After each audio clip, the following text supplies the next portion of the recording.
बिस्मिल्लाहिर्रहमानिर्रहीम।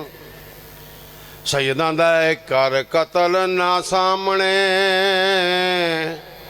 हो मैं को बनी दे ते कंड करके खंजार चलाए ते मेरी धी आ गई है।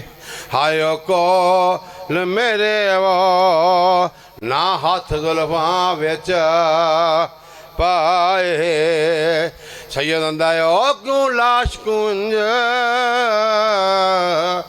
मरेंदे हो ते गई पुत्र दी मौत मकाए ते मैं क्या करना है इस दुनिया ते वो जिथे नहीं आबास बिराए।